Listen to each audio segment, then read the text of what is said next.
सुनो, इंसान मृत्यु से पहले जीवन तुम्हें 7 संकेत देता है, सावधान रहो। दोस्तों, गरुड़ पुराण के अनुसार हर इंसान को मृत्यु से पहले 7 संकेत मिलते हैं। कहा जाता है ये संकेत आत्मा को बताते हैं कि उसका समय अब पास है। आज एक प्राचीन कथा के माध्यम से हम जानेंगे कि कैसे एक ब्राह्मण आर्यनंद अपनी यात्रा के दौरान गाय, कुत्ता, सांप और बाघ जैसे जीवों से ये 7 संकेत प्राप्त करता है। और सबसे बड़ा सवाल, इन संकेतों को जानने के बाद इंसान को क्या करना चाहिए? इसका उत्तर भी इसी कथा में छुपा है। ये कहानी सिर्फ सुनने के लिए नहीं है, इसे समझने के लिए है, क्योंकि इसमें जीवन और मृत्यु दोनों का रहस्य छिपा है। तो चलिए शुरुआत करते हैं। बहुत समय पहले नर्मदा किनारे एक छोटा सा गांव था। लोगों के पास ज्यादा कुछ नहीं था, लेकिन एक दूसरे के लिए अपार प्रेम था। उसी गांव में एक व्यक्ति रहता था, आर्यनंद। वो राजा नहीं था, लेकिन गांव वालों के लिए किसी राजा से कम नहीं था। कोई बीमार पड़ता तो दवा लेकर आता, कोई गरीब होता तो मदद करता, किसी के घर में झगड़ा होता तो सुलझा देता। लोग कहते थे भगवान ने इस गांव को वरदान दिया है, आर्यनंद के रूप में। आर्यनंद की एक आदत थी, हर चीज में धर्म ढूंढना। सुबह पूजा करता, फिर बच्चों को मंत्र सिखाता। लोग कहते ये आदमी कभी थकता ही नहीं। एक दिन दोपहर को गांव के बीच अचानक हलचल मच गई। लोग एक ही दिशा में भाग रहे थे। खबर आई देवश्रुत गुरुजी नहीं रहे। पूरा गांव सन्न रह गया। देवश्रुत गांव के सबसे ज्ञानी और सम्मानित व्यक्ति थे, वही जिन्होंने बचपन से आर्यनंद को वेद, नीति और धर्म सिखाया था। आर्यनंद दौड़ता हुआ उनके घर पहुंचा। लोग रो रहे थे, मंत्र पढ़ रहे थे और वो बस खड़ा था, जैसे शब्द ही खत्म हो गए हों। शाम होते होते चिता जलाई गई। जैसे ही अग्नि भड़की, लपटें उठी और कुछ पल के लिए ऐसा लगा जैसे समय थम गया हो। आर्यनंद बस देखता रहा। कल तक जो जीवन का ज्ञान दे रहा था, आज राख बन रहा था। उसके मन में एक अजीब डर उठा, ऐसा डर जो पहले कभी नहीं आया था। रात को जब वो घर पहुंचा, माधवी दरवाजे पर खड़ी थी। इतनी देर क्यों कर दी? उसने चिंता से पूछा। आर्यनंद बोला, देवश्रुत चले गए। माधवी ने धीरे से कहा, मृत्यु से कोई नहीं बचता, उनका समय आ गया होगा। आर्यनंद ने सिर उठाया, पर वो तो स्वस्थ थे, मुस्कुरा रहे थे और एक पल में चले गए। क्या जीवन इतना कमजोर है? माधवी बोली, तुम आज ऐसे क्यों सोच रहे हो? तुम तो सबको समझाते थे। आर्यनंद ने धीमे स्वर में कहा, क्योंकि आज पहली बार लगा मृत्यु किसी के भी दरवाजे पर आ सकती है, बिना बताए। माधवी ने उसका हाथ थामा। डर से कुछ नहीं होता। अगर मन में सवाल है तो उत्तर ढूंढो। गांव के उत्तर में जो साधु रहते हैं, नर्मदा के किनारे, लोग कहते हैं उन्हें मृत्यु का रहस्य पता है, उनसे मिलो।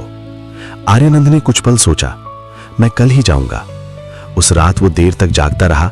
बाहर हवा चल रही थी, लेकिन उसके भीतर सिर्फ एक शब्द गूंज रहा था, मृत्यु। अगली सुबह वो जल्दी निकल पड़ा। उसके मन में एक ही प्रश्न था, क्या मृत्यु अचानक आती है या पहले कोई संकेत देती है? लंबा रास्ता तय करने के बाद वो नर्मदा किनारे पहुंचा।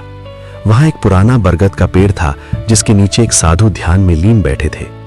गांव में उन्हें तापनाथ कहा जाता था और कहा जाता था जो भी सच्चा प्रश्न लेकर आता है, खाली नहीं लौटता। आर्यनंद उनके पास बैठ गया। प्रणाम महात्मा, मैं उत्तर की खोज में आया हूं। साधु ने धीरे से आंखें खोली। क्या प्रश्न है? आर्यनंद बोला, गुरुदेव, मेरे गुरु देवश्रुत चले गए। उनकी मृत्यु ने मुझे हिला दिया है। क्या मृत्यु से पहले कोई संकेत मिलता है? साधु मुस्कुराए, तुम समय नहीं, मृत्यु का अर्थ जानना चाहते हो। आर्यनंद ने सिर झुका दिया, शायद हां। साधु बोले, हर आत्मा को संकेत मिलते हैं, लेकिन उन्हें शब्दों में नहीं समझाया जा सकता। उन्हें देखना पड़ता है, महसूस करना पड़ता है, जीना पड़ता है। तो मुझे क्या करना होगा? आर्यनंद ने पूछा। साधु बोले, एक यात्रा, बाहर की नहीं, भीतर की। इस यात्रा में तुम्हें 7 संकेत मिलेंगे, 7 अनुभव जो बताएंगे कि मृत्यु से पहले प्रकृति कैसे चेतावनी देती है। आर्यनंद ने हाथ जोड़ दिए, मैं तैयार हूं। साधु ने आशीर्वाद दिया, जाओ, तुम्हारी यात्रा शुरू होती है। और आर्यनंद निकल पड़ा अपने उत्तरों की खोज में। कुछ दूर चलने के बाद जंगल के रास्ते में उसे घंटियों की आवाज सुनाई दी। उसने आगे बढ़कर देखा, एक सफेद गाय खड़ी थी, जिसकी देह से प्रकाश निकल रहा था। आर्यनंद ने पूछा, मां, आप यहां अकेली? गाय ने उसकी ओर देखा और मानव जैसी आवाज में बोली, कहां जा रहे हो आर्यनंद? वो चौंक गया। मैं मृत्यु के 7 संकेतों की खोज में हूं। गाय बोली, पहला संकेत जानना है? पहले एक पहेली। पूछी मां। जो दूसरों का दर्द महसूस करता है, खुद को भूल जाता है, और जो सिर्फ खुद में उलझा रहता है, कभी शांति नहीं पाता। बताओ वो भावना क्या है जो इंसान को भगवान के सबसे करीब ले जाती है? आर्यनंद ने आंखें बंद की और बोला, करुणा। गाय मुस्कुराई, सही, यही पहला संकेत है। मृत्यु से पहले इंसान के भीतर करुणा जागती है। वो दूसरों के दर्द को महसूस करने लगता है, क्योंकि आत्मा समझने लगती है हम सब एक ही प्रकाश हैं। इतना कहकर गाय प्रकाश में विलीन हो गई। आगे बढ़ते हुए उसे एक घायल कुत्ता मिला। उसने उसे पानी पिलाया। कुत्ते ने धीमे स्वर में कहा, दूसरा संकेत जानना है? पहले एक पहेली। पूछो। जो हमेशा तुम्हारे साथ रहता है पर जरूरत पर याद नहीं आता, जो बिना आवाज तुम्हारी रक्षा करता है और गलत होने पर न्याय करता है, वो क्या है? आर्यनंद बोला, अंतरात्मा। कुत्ते की आंखों में आंसू आ गए। सही, मृत्यु से पहले इंसान अपने कर्मों का सामना करता है। उसे समझ आता है कि उसने कहां सत्य निभाया और कहां धोखा दिया। कुत्ता भी धीरे धीरे मिट्टी में बदल गया। अब आर्यनंद के पास 2 संकेत थे, करुणा और आत्मसत्य। आगे बढ़ते हुए उसे एक विशाल पीपल का वृक्ष दिखा। उसकी जड़ें धरती से बाहर थीं और हर पत्ता चमक रहा था। आर्यनंद ने कहा, वंदन है वृक्ष देव। तभी एक गहरी आवाज गूंजी, बहुत दूर आ गया है तू आर्यनंद। वो घबरा गया। कौन? आवाज आई, डर मत, मैं हूं, इस धरती की सांस जो हर प्राणी में बहती है। और हर मृत्यु के बाद भी ये यात्रा जारी रहती है। आर्यनंद अब समझ चुका था कि ये आवाज उसी वृक्ष से आ रही है। उसने सिर झुकाकर कहा, हाँ वट वृक्ष देल, मैं मृत्यु के संकेतों की खोज में निकला हूँ। मैं जानना चाहता हूँ, जब मृत्यु करीब आती है तो आत्मा को कौन से संकेत मिलते हैं? वट वृक्ष की आवाज और गहरी हो गई। अच्छा तो सुन, मैं तुझे तीसरा संकेत दूंगा, लेकिन पहले मेरी एक पहेली का उत्तर देना होगा। अगर गलती हुई तो तेरा मार्ग यहीं रुक जाएगा। आर्यनंद ने दृढ़ता से कहा, पूछिए वटवृक्ष देव, मैं तैयार हूं।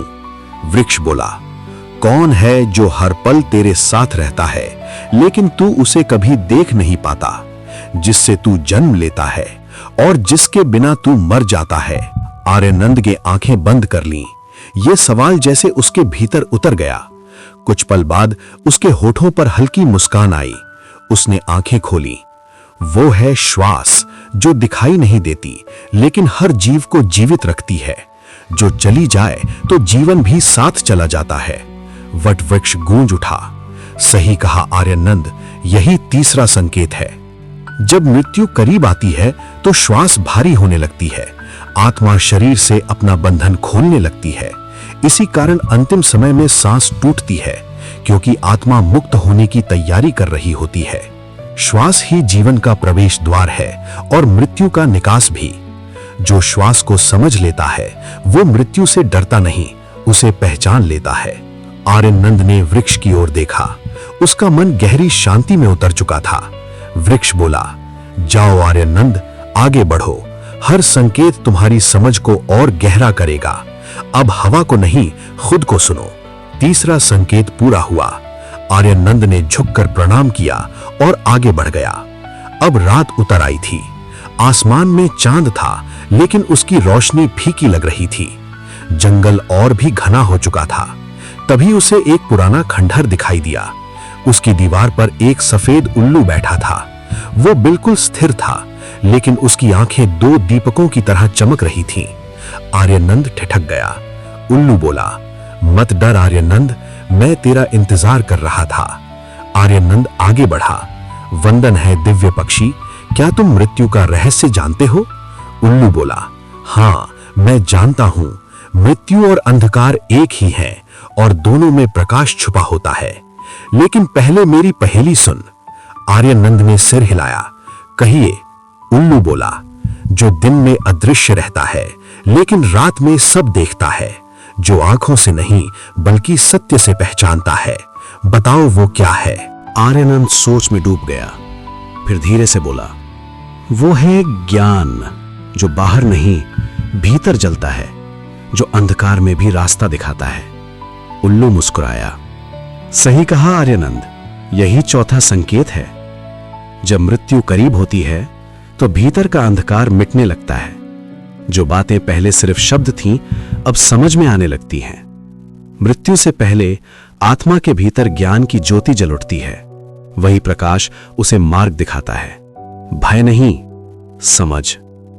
फिर उल्लू बोला, लोग सोचते हैं मृत्यु अंत है, लेकिन जो देख लेता है उसके लिए वही शुरुआत है, क्योंकि प्रकाश तभी जन्म लेता है जब अंधकार पूरा हो जाता है।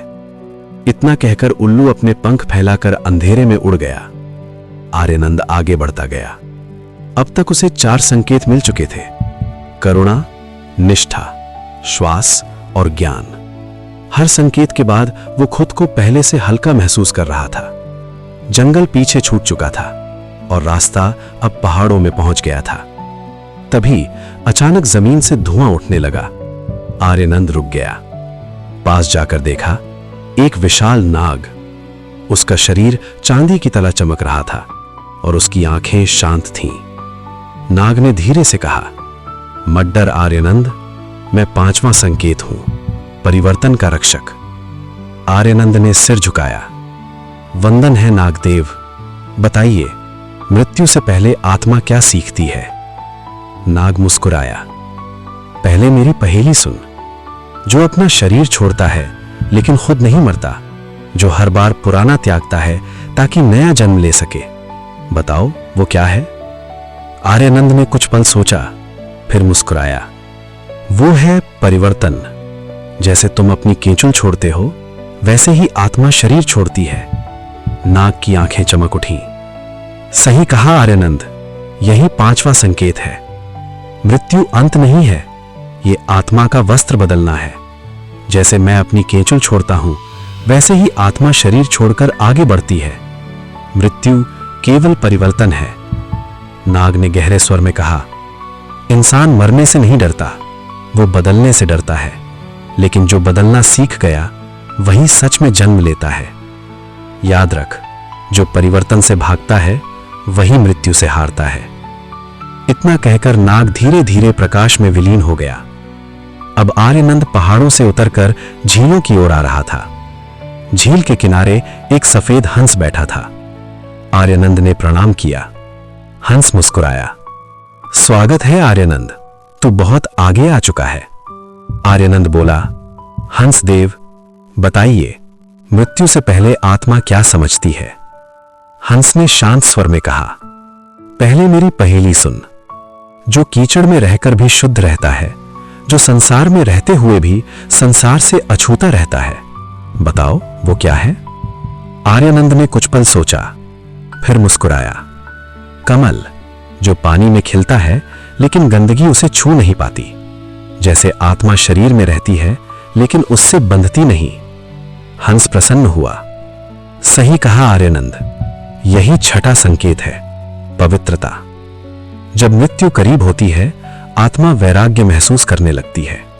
उसे एहसास होता है कि जो कुछ भी उसने छुआ वो सब अस्थाई था, लेकिन जो भीतर था, करुणा, ज्ञान, सत्य, वही सच्चा है। हंस ने आगे कहा, जो संसार में रहकर भी उससे ऊपर उठ जाता है, वही मुक्त होता है। मृत्यु से पहले आत्मा ये समझ जाती है कि उसे अब कुछ पकड़ना नहीं है, बस छोड़ देना है। जब पकड़ खत्म होती है, तभी मुक्ति आती है। आर्यानंद ने उसकी बात ध्यान से सुनी। उसे लगा जैसे उसकी आत्मा के भीतर कोई पर्दा हट गया हो। हंस ने सिर झुकाकर कहा, जा आर्यानंद, तू अब लगभग वहां पहुंच गया है जहां भय खत्म होता है और प्रकाश शुरू होता है। अब तुझे आखिरी संकेत की ओर बढ़ना है। आर्यानंद अपनी यात्रा पर आगे बढ़ा। अब तक उसे 6 संकेत मिल चुके थे: करुणा, निष्ठा, श्वास, ज्ञान, परिवर्तन और पवित्रता। तभी उसके सामने एक खुला मैदान आया। उस मैदान के बीचों बीच एक विशाल चट्टान थी और उस पर एक सफेद बाघ बैठा था। उसका शरीर सूरज की रोशनी में चमक रहा था और उसकी आंखों में गहरी शांति थी, जैसे वो सब कुछ जानता हो। आर्यानंद कुछ कदम आगे बढ़ा, फिर रुक गया। उसने हाथ जोड़कर कहा, वंदन है बाघदेव। बाघ ने अपनी तीखी आंखों से उसे देखा और धीमे स्वर में बोला, बहुत अच्छा किया आर्यानंद, तू 6 संकेत पूरे कर चुका है। अब 7वां संकेत तेरा इंतजार कर रहा है, सबसे कठिन लेकिन सबसे सच्चा। उसकी आवाज भारी थी लेकिन उसमें करुणा थी। आर्यानंद ने स्थिर स्वर में कहा, कहिए बागदेव, मैं तैयार हूं। बाघ बोला, पहले मेरी अंतिम पहेली सुन, जो हर किसी के लिए समान है लेकिन हर कोई उससे डरता है, जो अंत भी है और शुरुआत भी, जो छीनता नहीं लौटाता है। बताओ आर्यानंद, वो क्या है? आर्यानंद ने गहरी सांस ली। उसके चेहरे पर अब डर नहीं, केवल शांति थी। उसने कहा, मृत्यु, वही जो हर यात्रा का अंतिम द्वार है लेकिन नए आरंभ का पहला कदम भी। बाघ गर्व से मुस्कुराया, सही कहा आर्यानंद, यही 7वां और अंतिम संकेत है। मृत्यु ही मुक्ति का द्वार है। जो इसे डर समझता है वो अंधकार में रहता है, लेकिन जो इसे स्वीकार करता है वही मुक्त होता है। आर्यानंद चुपचाप सुनता रहा, हर शब्द उसके भीतर उतरता जा रहा था। बाघ ने आगे कहा, इंसान मौत से नहीं, उसके आने के एहसास से डरता है, लेकिन जिसने जीवन को सच्चाई से जिया वो मौत में भी सुकून देखता है। मौत वो नहीं जो जीवन छीन ले, वो तो वो है जो आत्मा को मुक्त कर दे। अब आर्यानंद समझ चुका था, मृत्यु अंत नहीं है, ये तो बस एक वापसी है उस स्रोत की ओर जहां से सब शुरू हुआ था। और फिर वो लौट पड़ा वहीं जहां से उसने शुरुआत की थी। वहां साधु तापनाथ ध्यान में बैठे थे। आर्यानंद उनके चरणों में झुका, गुरुदेव, मैं लौट आया हूं, मुझे 7 संकेत मिल गए हैं। तापनाथ ने आंखें खोली, कहो बेटा, क्या देखा तूने? आर्यानंद ने शांत स्वर में कहा, पहला, करुणा, जहां गाय ने सिखाया कि मृत्यु से पहले हृदय नर्म हो जाता है। दूसरा, निष्ठा, जहां कुत्ते ने दिखाया कि आत्मा खुद से न्याय करती है। तीसरा, श्वास, जहां वट वृक्ष ने बताया कि जीवन और मृत्यु एक ही डोर से बंधे हैं। चौथा, ज्ञान, जो उल्लू ने अंधकार में दिखाया। पांचवा, परिवर्तन, जहां नाग ने सिखाया कि मृत्यु केवल नया जन्म है। छठा, पवित्रता, जहां हंस ने कहा कि वैराग्य ही मुक्ति है। और 7वां, मृत्यु का द्वार, जहां बाघ ने बताया कि अंत ही आरंभ है। साधु तापनाथ ने आंखें बंद कर लीं, कुछ पल मौन रहे, फिर बोले, आर्यानंद, तूने वो जान लिया जो लोग जन्मों तक नहीं जान पाते।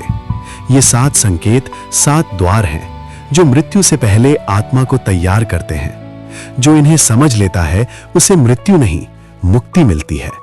याद रख, जीवन वही है जो सच्चाई के साथ जिया जाए।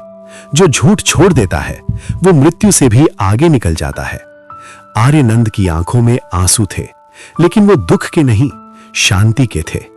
उसने उनके चरण छुए, गुरुदेव, अब मैं समझ गया हूं कि जो मृत्यु से नहीं डरता वही सच में जीता है। तापनाथ मुस्कुराए, जा बेटा, अब लौट जा, अब तेरा भय समाप्त और तेरा जीवन आरंभ। इसके बाद आर्यानंद अपने घर लौट आया। दोस्तों, अगर आपको ये कहानी पसंद आई हो तो इसे लाइक जरूर करना और कमेंट में लिखना जय श्री कृष्ण, क्योंकि हर शब्द में शक्ति होती है। और अगर आप इस चैनल पर नए हैं तो सब्सक्राइब जरूर कर लेना, क्योंकि अगली कहानी में फिर मिलेंगे एक नए रहस्य और नई सीख के साथ।